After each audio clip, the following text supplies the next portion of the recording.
చిన్న ఎగ్జాంపుల్ చెప్తా. తెల్ల బట్టలు వేసుకొని మనం గరీబ్ వాళ్ళు ఈ జాగా పని ఉందయ్యా అంటే, అమ్మ మనం ఇక్కడ కాదు పని, ఢిల్లీకి తీసుకుపోతాం. తీసుకుపోయి ఆ ఫైల్ పట్టుకుని ఒక ఎమ్మెల్యేనో మినిస్టర్ దగ్గరికి తీసుకుపోతాడు. లోపలికి ఆడ ఫైల్ పట్టుకుని ఉల్లి వెళ్ళవడానికి పోతాడు.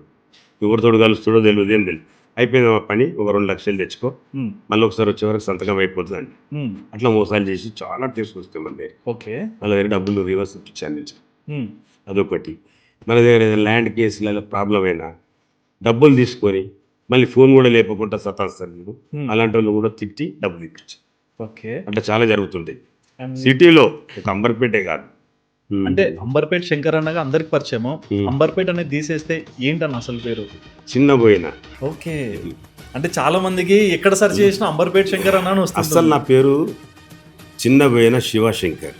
బా, ఈ రోజు అంబర్పేట శంకర్. శివ తీసేసి అంబర్పేట శంకర్ పెట్టింది అంతే. అంటే మా శంకరుడికి ప్యూర్ వెజ్ అని విన్నాను, నాన్ వెజ్ తినరని. ఎందుకలా? తింటుంటే అప్పుడప్పుడు, కానీ కంప్లీట్ వెజిటేరియన్ అని విన్నాను. లైట్ గా, అంటే ఎక్కువ డేస్ పూజలు చేస్తున్నాం మనం. సాటర్డే వెంకటేశ్వర స్వామి, సండే సూర్య భగవాన్ మల్లన్న స్వామి, మండే శివుడు, గురువారం రాఘవేంద్ర స్వామి, సాయిబాబా. ఇట్లా అంటే దేవుడి పట్ల అంత అపురూపమైన నమ్మకం రావడానికి కారణం అంటే కొద్దిగా హెల్త్ కూడా మంచిగా అవుతుంది కదా.